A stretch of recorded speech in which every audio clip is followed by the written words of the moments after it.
Hi friends, YouTube ಚಾನಲ್ಗೆ ಸ್ವಾಗತ. ನಿನ್ನ ಜೊತೆ ನನ್ನ ಕತೆ ಧಾರಾವಾಹಿಯ ನಾಳೆಯ ಸಂಚಿಕೆಯಲ್ಲಿ ಏನೇನೆಲ್ಲ ಆಗತ್ತೆ ಅನ್ನುವಂತಹ ಒಂದು ಕಂಪ್ಲೀಟ್ ಎಪಿಸೋಡ್ ಅನ್ನ ನೋಡ್ಕೊಂಬರೋಣ ಬನ್ನಿ. ನೋಡಿ, ನೀವು ಹೊರಗಡೆ ಪೊಲೀಸ್ ಆಗಿ ಜನಗಳಿಗೆಲ್ಲ ಪ್ರೊಟೆಕ್ಷನ್ ಕೊಡ್ತಿರ್ಬಹುದು. ನೀವು ಈ ವರ್ಕೌಟ್ ಎಲ್ಲ ಮುಗಿಸೋವರೆಗೂ ನಾನ್ ನಿಮಗ್ ಪ್ರೊಟೆಕ್ಷನ್ ಕೊಡ್ತೀನಿ. ಬನ್ನಿ, ನಡೀರಿ, ಬನ್ನಿ. ಏನ್ರಿ ನೀವು ಏನ್ ನೋಡ್ತಾ ನಿಂತಿದ್ರು? ವರ್ಕೌಟ್ ಮಾಡಿ ಮಾಡಿ. ಸಾಹೇಬ್ರೆ, ಮೊದ್ಲು ನೀವ್ ಈ ತರ ಬಟ್ಟೆ ಹಾಕದ್ನ ನಿಲ್ಸಿ, ಕರೆಕ್ಟ್ ಆಗಿ ಬಟ್ಟೆ ಹಾಕೊಂಡ್ ವರ್ಕೌಟ್ ಮಾಡಿ. ಯಾಕೆ ಯಾಕೆ ಈ ಲುಕ್ಕು? ಅಲ್ಲ, ನೀನು ಅಂಜನಾಗಿ ಲೆಫ್ಟ್ ರೈಟ್ ತಗೊಂಡಿದ್ ನೋಡಿ ನಾನ್ 1 ಸೆಕೆಂಡ್ ಮೂಕ ಸ್ತಬ್ಧನಾಗ್ಬಿಟ್ಟೆ. ಅವಳನ್ನ ಆ ರೀತಿ ಜಾಡಿಸ್ದೆ ಹೋಗಿದ್ರೆ ಅವಳು ಇನ್ನೂ ನಿಮ್ಗೆ ಅಂಟ್ಕೊಂಡೇ ಇರ್ತಿದ್ಲು. ಅಲ್ಲ, ನಂಗೆ ಒಂದ್ ನಿಜ ಹೇಳು, ಅಂಜನನ್ನ ನನ್ನಿಂದ ದೂರ ಇಡ್ಬೇಕು ಅಂತ ನೀನ್ ಹಾಗೆ ರಿಯಾಕ್ಟ್ ಮಾಡಿದ್ಯೋ ಅಥವಾ ಏನು ಏನ್ ಅಥವಾ ತಮ್ಗೆ ನನ್ ಮೇಲೆ ನಿಜವಾಗ್ಲೂ ಲವ್ ಆಗಿದ್ಯಾ? ಹೋ ಸಾಹೇಬ್ರೆ, ನನಗೆ ನಿಮ್ಮೇಲೆ ಲವ್ ಆಗಿರೋದು ಚಾನ್ಸೇ ಇಲ್ಲ. ನೋಡಿ, ನೀವು ನನ್ ಟೈಪ್ ಎಲ್ಲ ಅಲ್ಲ, ಸುಮ್ಮನೆ ವರ್ಕೌಟ್ ಮಾಡಿ. ಈಗ ತಾನೇ ಅಂತರಿಕ್ಷದಿಂದ ಏನ್ ಭೂಮಿ ಮೇಲೆ ಇವಾಗ ಬಿದ್ದಿದ್ಯಾ? ಅಪ್ಸರೆ ತರ ಆಡ್ತಿದ್ಯಾ? ನೀನ್ ಕೂಡ ನನ್ ಲೆವೆಲ್ ಏನಲ್ಲ ಬಿಡು. ಹಾ, ಹೌದೌದೌದೌದು, ಅದಕ್ಕೇನೆ ಕಾಡಿ ಬೇಡಿ ಕೈ ಹಿಡ್ದು ಒಪ್ಪಿಸಿ ನನ್ನ ಮದ್ವೆ ಆಗಿದ್ದು. ಎಲ್ಲೋ ಕಾಂಟ್ರಾಕ್ಟ್ ಮದ್ವೆ, ಓನ್ಲಿ 1 ವರ್ಷದ ಮಟ್ಟಿಗೆ, ಅರ್ಥ ಆಯ್ತು? ಸಾಹೇಬ್ರು, ನಾವ್ ಎಲ್ಲಿದ್ದೀವಿ, ಏನ್ ಮಾತಾಡ್ತಿದ್ರೆ? ಯಾರಾದ್ರೂ ಕೇಳಿಸ್ಕೊಂಡ್ರೆ ಸುಮ್ನೆ ವರ್ಕೌಟ್ ಮಾಡ್ಬಿಡಿ.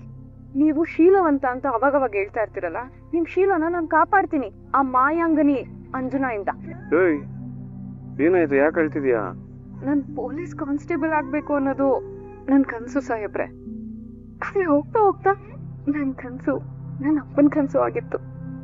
ನನ್ನ ಅಪ್ಪ ಬದುಕಿದ್ದಾಗ ಪ್ರತಿದಿನ ಬೆಳಗ್ಗೆನೆ ಎಬ್ಬಿಸಿ ನನ್ನ 5 ಗಂಟೆಗೆ ವಾಕಿಂಗ್ ಕರ್ಕೊಂಡು ಹೋಗ್ತಿದ್ರು. ನಿಮ್ಮನ್ನ ನೋಡಿ ನನಗೆ ನನ್ನ ಅಪ್ಪ ನೆನಪಾದ್ರು. ನೀವ್ ಒಬ್ಬನ ನೆನ್ಸ್ಕೊಂಡು ಈ ತರ 4 ಹನಿ ಕಣ್ಣೀರ್ ಹಾಕೋದ್ರ ಬದಲು ಬೆವರು ಸುರ್ಸಿ ವರ್ಕೌಟ್ ಮಾಡಿ ಅವ್ರ ಕನ್ಸನ್ನ ನನ್ಸ್ ಮಾಡು. ನಮ್ ಕಾಂಟ್ರಾಕ್ಟ್ ಮದ್ವೆ ಅದಕ್ಕೆ ಅಡ್ಡಿ ಆಗದೆ ಇರೋ ತರ ನಾನ್ ನೋಡ್ಕೋತೀನಿ. ಥ್ಯಾಂಕ್ಸ್ ಸಾಹೇಬ್ರೆ. ಕಂಬಿ ಒಳಗಡೆ ಇರೋ ನನ್ನಮ್ಮ ಹೊರಗ್ ಬರೋವರೆಗೂ ನನಗೆ ಯಾವ ಕಾನ್ಸ್ಟೇಬಲ್ ಆಗೋದಕ್ಕೂ ಆಸಕ್ತಿ ಇಲ್ಲ. ಮೊದ್ಲು ನನ್ನಮ್ಮ ಹೊರಗ್ ಬರ್ಲಿ, ಆಮೇಲೆ ನಾನು ಯೂನಿಫಾರ್ಮ್ ಹಾಕೊಂಡು ಲೆಫ್ಟ್ ರೈಟ್ ಮಾಡ್ತಾ ಇರೋದೆ. ಆದ್ರೆ ನಿಮ್ ತಾಯಿ ಹೊರಗಡೆ ಬರೋವರೆಗೂ ನೀನು ನಂತರ ವರ್ಕೌಟ್ ಮಾಡಿ ಫಿಟ್ ಆಗಿರ್ಬೇಕಾಗತ್ತೆ. ಕಾನ್ಸ್ಟೇಬಲ್ ಎಕ್ಸಾಮ್ ಪಾಸ್ ಆಗ್ಬೇಕು ಅಂದ್ರೆ ಫಿಸಿಕಲ್ ಫಿಟ್ನೆಸ್ ತುಂಬಾ ಇಂಪಾರ್ಟೆಂಟ್. ಗೊತ್ತು ಸಾಹೇಬ್ರೆ, ನನ್ಗೆ ಇವೆಲ್ಲ ಮುಂಚೆನೆ ಗೊತ್ತು, ಚೆನ್ನಾಗ್ ಗೊತ್ತು. ಆದ್ರೆ ಅಂಗಡಿ ಕೆಲ್ಸ, ಮನೆ ಕೆಲ್ಸ, ಅದ್ರಲ್ಲಿ ಒಂಚೂರು ಲಿಸ್ಟ್ ಮರ್ತೋಗೈತೆ. ನೋಡಿ, ನೀವ್ ಇಷ್ಟೆಲ್ಲ ವರ್ಕೌಟ್ ಮಾಡ್ತಿರ್ತೀರಲ್ವಾ, ನಿಮ್ಮನ್ನ ನೋಡಿ ನನಗೆ ನೆನಪಾಗೋಯ್ತು. ನಾಳೆಯಿಂದ ನಾನು ವರ್ಕೌಟ್ ಮಾಡ್ತೀನಿ. ಊರಾಚೆ ನಮ್ಮಪ್ಪ ಒಂದ್ ಫೀಲ್ಡ್ ಕರ್ಕೊಂಡು ಹೋಗ್ತಿದ್ರು, ನಾನು ಅಲ್ಲೇ ಒಟ್ಟು ಹೋಗ್ತೀನಿ. ಅಲ್ಲಿಗೆ ನಾಳೆನೆ ನಿನ್ನ ಅಲ್ಲಿ ಕರ್ಕೊಂಡು ಹೋಗ್ತೀನಿ. ಆದ್ರೆ ಇವತ್ತು ವರ್ಕೌಟ್ ಮಾಡ್ಬೋದು, ಮನೇಲಿ ಜಿಮ್ ಸೆಟಪ್ ಇದೆ. ಛೇ, ಇದೆಲ್ಲ ನಮ್ಗೆ ಅಭ್ಯಾಸ ಇಲ್ಲಪ್ಪ. ಅಂದ್ರೆ ಇದೆಲ್ಲ ಹೇಗ್ ಮಾಡ್ಬೇಕಂತ ನಂಗೆ ಗೊತ್ತಿಲ್ವಲ್ಲ ಸಾಹೇಬ್ರೆ. ನಾನು ಹೇಳ್ಕೊಟ್ರೆ ಮಾಡ್ತೀಯಾ? ನೀವಾ? ಶ್ರವಣ, ಕಾಫಿ ತಗೊಳ್ಳೋ. ಅಮ್ಮ, ಕಂದ, ನೀವಿಬ್ರು ಈ ರೀತಿ ಕೈ ಹಿಡ್ಕೊಂಡು ಜೊತೆಯಾಗಿರೋದು ನೋಡಿದ್ರೇನೆ ಖುಷಿ ಆಗುತ್ತೆ. ಅಂಜು, ನೀನ್ ಈ ಮನೆಗೆ ಬಂದಾಗಿಂದ ಮನಸ್ವಿನಿ ಜೊತೆ ಇಷ್ಟು ಕ್ಲೋಸ್ ಆಗಿದ್ದೀನಿ ನಾನು ನೋಡೇ ಇರಲಿಲ್ಲ. ಮನಸ್ವಿನಿ ಬಂದಿದ್ದಕ್ಕೆ ಎಲ್ಲಿ ನಾನು ನಿನ್ ಬಗ್ಗೆ ಪ್ರೀತಿ ವಾತ್ಸಲ್ಯ ತೋರ್ಸಲ್ವಂತ ನೀನು ಇನ್ಸೆಕ್ಯೂರ್ ಫೀಲ್ ಆಗ್ತೀಯ ಅಂತ ಅನ್ಕೊಂಡಿದ್ದೆ. But you prove me wrong. I am happy for you both. ಆದ್ರೆ ನಮ್ಮಿಬ್ರಿಗೂ ತುಂಬಾ ಹರ್ಟ್ ಆಗಿದೆ ಅಪ್ಪ. ನಂಗಂತೂ ಅಳುನೇ ಬಂದಂಗ ಆಗ್ತಿದೆ. ಯಾಕಂದ? ಏನಾಯ್ತು? ನಮ್ ಅಂಜು ಬ್ಯಾಲೆನ್ಸ್ ತಪ್ಪಿ ಬಿದೋಗ್ತಾ ಇದ್ಲು ಅಪ್ಪ. ಅಜಿತ್ ಅಲ್ಲೇ ಇದ್ದಿದ್ರಿಂದ ಇವ್ರ ಪಾಪ ಅಜಿತ್ ಕೈ ಹಿಡ್ಕೊಂಡ್ಲು ಅಷ್ಟೇ. ಅದಕ್ಕೆ ಆ ಭೂಮಿ ನಮ್ ಅಂಜು ಏನೋ ಬೇಕು ಅಂತ ಅಜಿತ್ ಕೈ ಹಿಡ್ಕೊಂಡ್ಲು ಅನ್ನೋ ತರ ಏನೇನೋ ಬೈದ್ಬಿಟ್ಲು. ಪಾಪ ನಮ್ ಅಂಜುಗೆ ಅಜಿತ್ ನ ಮರೆಯಕ್ ಆಗ್ತಿಲ್ಲ ನಿಜ. ಬಟ್ ಅದನ್ನೇ ನೆಪ ಇಟ್ಕೊಂಡು ಆ ಭೂಮಿ ನಮ್ ಅಂಜು ಕ್ಯಾರೆಕ್ಟರ್ ಸರಿ ಇಲ್ಲ ಅನ್ನೋ ತರ ಅಸಾಸಿನೇಷನ್ ಮಾಡ್ಕೊಂಡು ಮಾತಾಡೋದು ಸರಿನಾ? ಭೂಮಿ ಆ ರೀತಿ ಮಾತಾಡೋದಕ್ಕೆ ಹೇಗ್ ಸಾಧ್ಯ?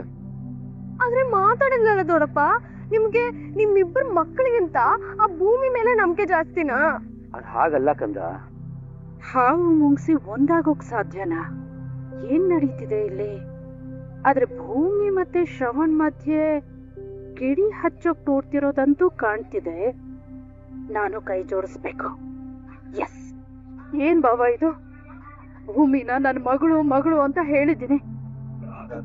ಆದ್ರೂ ನನ್ ಹೆತ್ತ ಮಗಳಿಗೆ ಹೀಗ್ ನೋವು ಕೊಟ್ರೆ ನನಗ್ ಸಂಕಟ ಆಗಲ್ವಾ? ಮೊದ್ಲೇ ಅಂಜು ಮದ್ವೆ ತಪ್ಪೋಯ್ತಲ್ಲ ಅಂತ ದುಃಖದಲ್ಲಿದ್ದಾಳೆ. ಅದನ್ ಮರೆಯೋಕೆ ಅಂತಾನೆ ಅಬ್ರೋಡಿಗೆ ಹೋಗಿದ್ಲು. ಈಗಷ್ಟೇ ಹಿಂದಿರುಗಿ ಬಂದಿದ್ದಾಳೆ. ಹೀಗಿರುವಾಗ ನನ್ ಮಗಳಿಗೆ ಹೀಗೆಲ್ಲ ಮಾತಾಡಿದ್ರೆ ಅವಳು ನೋವಿನ ಗಾಯದ ಮೇಲೆ ಬರೀ ಎಳ್ದ ಹಾಗಾಗಲ್ವಾ? ಅಂಜು ಪಾಪ ಆ ಭೂಮಿ ಮಾತಿಗೆ ಅಳೋದಕ್ ಸ್ಟಾರ್ಟ್ ಮಾಡ್ಬಿಟ್ಲು. ನಾನು ಅವಳನ್ನ ಸಮಾಧಾನ ಮಾಡಿ ಕರ್ಕೊಂಡ್ ಬಂದೆ. ಅಪ್ಪನ್ ಹೇಳಿ ಆ ಭೂಮಿಗೆ ಬುದ್ಧಿ ಹೇಳ್ಸೋಣ ಅಂತ. ನೀವ್ ಬನ್ನಿ ಅಪ್ಪ, ಆ ಭೂಮಿಗೆ ಸ್ವಲ್ಪ ಬಿಸಿ ಮುಡ್ಸಿ. ನನ್ ವ್ರತದ ಫಲವಾಗಿ ನನ್ ಶ್ರವಣ್ ಸಾಹೇಬ್ರು ಹೆಂಡತಿ ಶಾರದಮ್ಮ ಅವ್ರನ್ನ ಆದಷ್ಟು ಬೇಗ ಮನೆಗ್ ಬರೋ ಹಾಗೆ ಮಾಡಪ್ಪ. ಈಗ ಭೂಮಿ ಎಲ್ಲಿದ್ದಾಳೆ? ಬನ್ನಿ ಅಪ್ಪ. ಸರಿ ಬನ್ನಿ. ಏಯ್, ಏನ್ ಹಂಗ್ ನೋಡ್ತಿದ್ಯಾ? ಬಾ ಟ್ರೈನಿಂಗ್ ಶುರು ಮಾಡು. ಸಾಹೇಬ್ರೆ, ಈ ಭೂಮಿನ ಟ್ರೈನ್ ಮಾಡೋ ರೇಂಜ್ಗೆ ನೀವಿನ್ನೂ ಬೆಳ್ದಿಲ್ಲ ಅಂತ ಅನ್ಕೋತೀನಿ. ಇವಾಗ ನಿನ್ನ ಟ್ರೈನ್ ಮಾಡೋದಕ್ಕೆ ನಾನು ರೋನಿ ಕೋಲ್ಮ್ಯಾನು ಇವ್ರನ್ನೇನಾದ್ರು ಕರ್ಕೊಂಡ್ ಬರ್ಬೇಕಾ? ಕೋಲು ಏನಿಲ್ಲ, ಈ ಅಡ್ಗೆ ಮನೆಯಲ್ಲಿ ಮುದ್ದೆ ತಿರುಗಬೇಕಂತೆ. ಕೋಲ್ ಎಲ್ಲಿದೆ ಅಂತ ಕೇಳಿದ್ರು, ಅದನ್ನ ಎತ್ಕೊಂಡು ಹೋಗಿ ಕೊಡು ಅಂತ ಹೇಳ್ತಾ ಇದೀನಿ. ಹೋಗು. ನಾನು ಆಲ್ರೆಡಿ ಮುದ್ದೆ ಮಾಡಿ ಆಯ್ತು. ಇವಾಗೇನ್ ಹೇಳ್ಕೊಡ್ತೀರೋ ಹೇಳ್ಕೊಡಲ್ಲ ಅಥವಾ ನಾನೇ ಮಾಡ್ಬಿಡ್ಲಾ? ಮಾಡು ಮಾಡು. ನಿಂಗೆ ಅಂಗನವಾಡಿಲಿ ಕುಚುಪುಡಿ, ಕರಾಟೆ ಇದೆಲ್ಲ ಹೇಳ್ಕೊಟ್ಟಿದ್ರಲ್ವಾ? ಹೌದು. ಹಂಗಂದ್ರೆ ಈ ಜಿಮ್, ವರ್ಕೌಟ್, ಡಂಬಲ್ಸ್ ಯಾಕೆ ಹೇಳ್ಕೊಟ್ಟಿಲ್ಲ ಸಾಹೇಬ್ರೆ? ಮಂಡ್ಯ ದುಡ್ಗಿ ನಾನು ಇದೆಲ್ಲ ಕಲಿದೇ ಇರ್ತೀನಾ? ನೋಡಿದ್ರೆ ಗೊತ್ತಾಗಲ್ವಾ ನಾನು ಎಷ್ಟು ಫಿಟ್ ಆಗಿದ್ದೀನಿ? ಅದಷ್ಟೇ ಯಾಕೆ, ಕರಾಟೆ ಎಲ್ಲ ಗೊತ್ತು ನಂಗೆ, ಗೊತ್ತಾ? ಹೇಳ್ಕೊಡ್ಲಾ? ನೋಡು, ಈ ತರ ಎಲ್ಲ ಮಾಡೋದ್ ನೋಡಿದ್ರೆ ನೀನು ಫಿಸಿಕಲಿ ಫಿಟ್ ಇದೆಯೋ ಇಲ್ವೋ ಗೊತ್ತಿಲ್ಲ, ಆದ್ರೆ ಮೆಂಟಲಿ ಅಂತೂ ಅನ್ಫಿಟ್ ಇದೆಯಾ ಅಂತ ನಂಗೆ ಗೊತ್ತಾಗೋಯ್ತು. ನೋಡು, ಮಾತ್ ನಿಲ್ಸ್ಬಿಡೋಣ. ನಂಗೆ ಯಾಕೋ ಈ ಕಡೆ ಮೆದ್ಲು ಊದ್ಕೊಂಡಂಗ ಆಗ್ತಿದೆ. ವರ್ಕೌಟ್ ಸ್ಟಾರ್ಟ್ ಮಾಡೋಣ.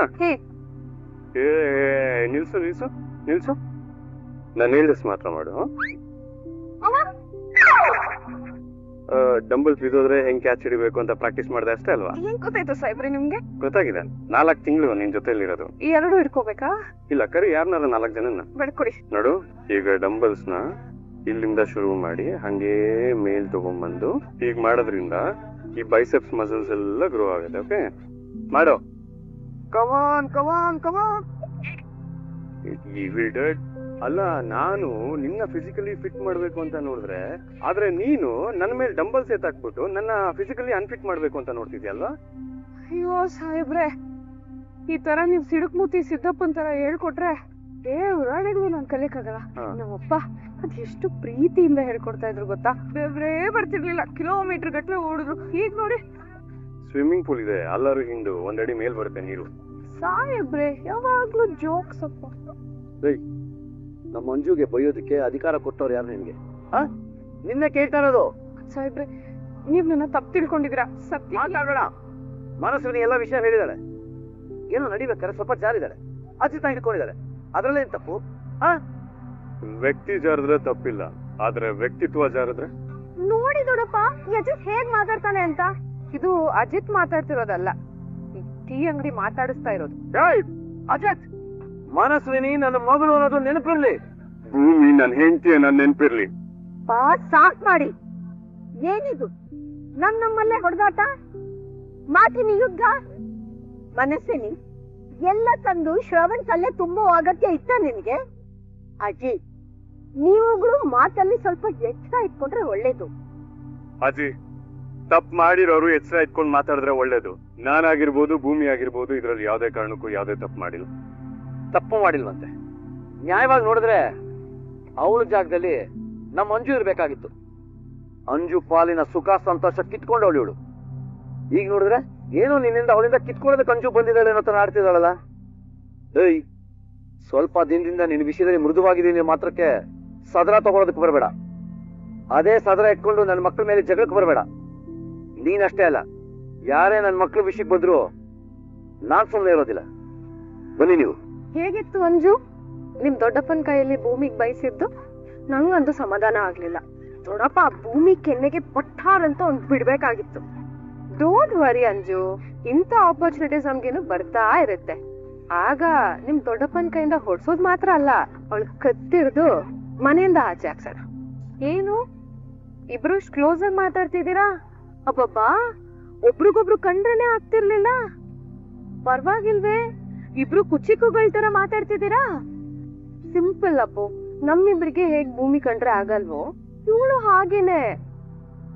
ಅದೇನೋ ಹೇಳ್ತಾರಲ್ಲ, ಶತ್ರುವಿನ ಶತ್ರು ಮಿತ್ರ ಅಂತ. ಅಂಡ್ ಈ ಅಶ್ವಿನಿ, ಸಾರಿ ಮನಸ್ವಿನಿ ಅಮೇಜಿಂಗ್ಲಿ ಕ್ರಿಮಿನಲ್ ಐಡಿಯಾಸ್ ಕೊಡ್ತಾಳೆ. ಸೊ ಇವ್ರ ಜೊತೆ ಕೈ ಜೋಡಿಸ್ದೆ. ಅಂಜು, ಮುಂಚೆ ಎಲ್ಲ ಮನಸ್ವಿನಿ ಬಗ್ಗೆ ಏನಾದ್ರೂ ಒಳ್ಳೇದ್ ನಿನ್ನ ಹತ್ರ ಹೇಳೋದಕ್ಕೆ ನನಗ್ ಭಯ ಆಗ್ತಾ ಇತ್ತು. ಆದ್ರೆ ಇನ್ಮುಂದೆ ಆ ಪ್ರಾಬ್ಲಮೇ ಇಲ್ಲ. ನಾವು 3 ಜನ ಒಂದೇ ಗ್ಯಾಂಗ್, ಆಂಟಿಕ್ ಭೂಮಿ ಗ್ಯಾಂಗ್. ಎಸ್, ಇನ್ಮುಂದೆ ನಾವ್ 3 ಜನ ಒಂದೇ ರೀತಿ ಯೋಚನೆ ಮಾಡ್ಬೇಕು. ಇನ್ಮೇಲೆ ನಾವ್ 3 ಜನ ಈ ಮನೆಯಲ್ಲಿ ಫೈಟ್ ಮಾಡೋದ್ ಬಿಟ್ಟು ಈ ಭೂಮಿನ ಭೂಗತ ಹೇಗ್ ಮಾಡೋದು ಅಂತ ಪ್ಲಾನ್ ಮಾಡ್ಬೇಕು. ಯಾಕ್ ನಗ್ತಾ ಇದ್ಯಾ? ಹಾ, ಏನಿಲ್ಲ. ಈಗಷ್ಟೇ ಮೊನ್ನೆ ಯಾರೋ ಒಬ್ರು ತುಂಬಾ ಡೌನ್ ಮಾಡ್ತಿದ್ರು. ಅಂಜು, ಭೂಮಿ ಒಳ್ಳೆತನ ನನ್ನನ್ನ ಬದ್ಲು ಮಾಡ್ಬಿಟ್ಟಿದೆ, ನಾನಂತೂ ಇನ್ ಮುಂದೆ ಒಳ್ಳೆಯವಳಾಗ್ಬಿಡ್ತೀನಪ್ಪ ಅಂತೆಲ್ಲ ಹೇಳ್ತಿದ್ರು. ಆಕ್ಚುಲಿ ಅಂಜು ಭೂಮಿನ ಯಾಮಾರ್ಸೋದಕ್ಕೆ ಅಂತ ಒಂದ್ ಸ್ಕೀಮ್ ಹಾಕಿದ್ಲು, ಬಟ್ ಅದು ವರ್ಕೌಟ್ ಆಗ್ಲಿಲ್ಲ ಅಷ್ಟೆ. ಅಲ್ಲ ಮನಸ್ವಿನಿ, ಮಾಡ್ಲಿ, ಆದ್ರೆ ಇಷ್ಟೊಂದು ಡೌನ್ ಮಾಡೋದ್ ಯಾಕೆ? ನಮ್ಗೆ ಹೇಳ್ಬೋದಿತ್ತು ತಾನೆ. ಅಯ್ಯೋ ಅಪ್ಪೋ, ನಿನ್ ತಮ್ಮ ನನ್ನ ಅಷ್ಟು ಈಸಿಯಾಗೆಲ್ಲ ಟ್ರಸ್ಟ್ ಮಾಡಲ್ಲ ಅಂತ ಗೊತ್ತು ತಾನೆ ನಿಂಗೆ. ಅದಕ್ಕೆ ಒಂದ್ ಸ್ವಲ್ಪ ರಿಯಲಿಸ್ಟಿಕ್ ಟಚ್ ಇರ್ಲಿ ಅಂತ ಯಾರಿಗೂ ಹೇಳಿಲ್ಲ. ಸರಿ, ಇನ್ ಮುಂದೆ ನಾವ್ 3 ಜನ ಸೇರಿ ಆ ಭೂಮಿನ ಈ ಮನೆಯಿಂದ ಹೇಗ್ ಓಡಿಸ್ಬೇಕು ಅಂತ ಪ್ಲಾನ್ ಮಾಡೋಣ. ಓಕೆ. ಇಷ್ಟು ದಿನ ತನ್ನನ್ ಕಂಡ್ರೆ ಆಗ್ದೇ ಇರೋ ಅಂಜುನ ಈ ಅಶ್ವಿನಿ ಏನೋ ಹೇಳಿ ಕನ್ವಿನ್ಸ್ ಮಾಡಿದಾಳೆ. ಏನಿರ್ಬಹುದು?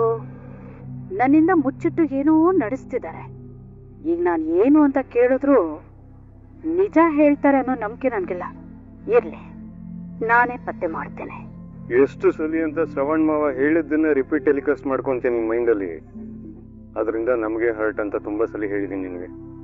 ಕೆಲವೊಬ್ರು ಸ್ವಭಾವ ಇಷ್ಟೇ ಅಂತ ಗೊತ್ತಾದ್ಮೇಲೆ ಅವ್ರ ಮಾತನ್ನ ಮನ್ಸಿಗೆ ಹಾಕೊಂಬಾರ್ದು, ಬಿಟ್ಬಿಡ್ಬೇಕು. ನನ್ ಕೈಲಿ ಬಿಡೋದಕ್ ಆಗಲ್ಲ ಸಾಹೇಬ್ರೆ, ಆಗಲ್ಲ. ನಾವ್ ಟ್ರಾನ್ಸ್ಫರ್ ಆಗಿ ಹೋಗ್ತಾ ಇದೀವಿ ಅಂತ ಗೊತ್ತಾದ್ಮೇಲೂ ಶ್ರವಣ್ ಸಾಹೇಬ್ರು ನನ್ ಮೇಲೆ ಮುಂಚಿನ ಮಮಕಾರ ತೋರ್ಸೋದಕ್ ಶುರು ಮಾಡಿದ್ರು. ಗುಂಡೇಟ್ ಬಿದ್ದು ಹಾಸ್ಪಿಟಲ್ಗೆ ಅಡ್ಮಿಟ್ ಆದಾಗ ಎತ್ತ ತಂದೆ ಹಾಗೆ ರಕ್ತ ಕೊಟ್ಟು ನನ್ ಜೀವ ಉಳಿಸಿದ್ರು.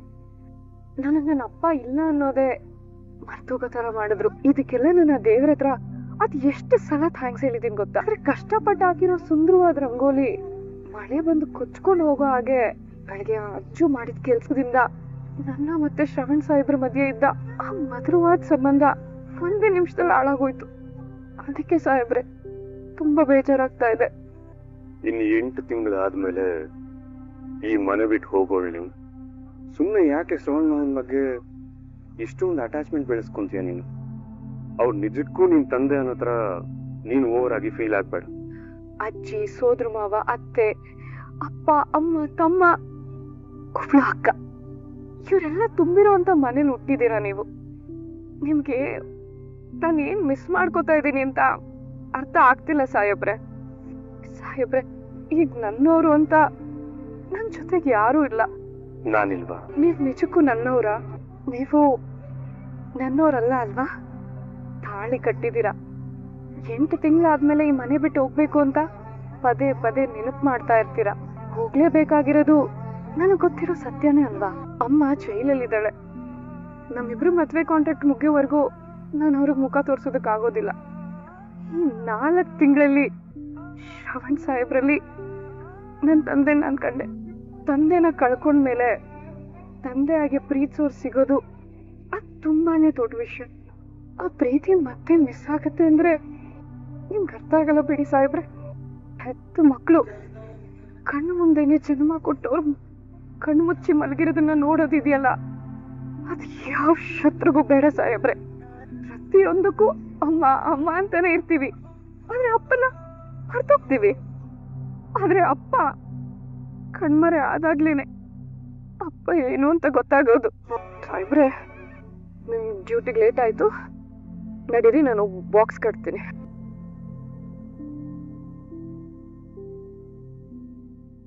ವಿಡಿಯೋ ಇಷ್ಟ ಆಗಿದ್ರೆ ಲೈಕ್ ಮಾಡಿ, ಸಬ್ಸ್ಕ್ರೈಬ್ ಮಾಡಿ, ಎಲ್ರಿಗೂ ಕೂಡ ಶೇರ್ ಮಾಡಿ. ವಿಡಿಯೋ ನೋಡಿದ್ದಕ್ಕಾಗಿ ಎಲ್ರಿಗೂ ಕೂಡ ಧನ್ಯವಾದಗಳು.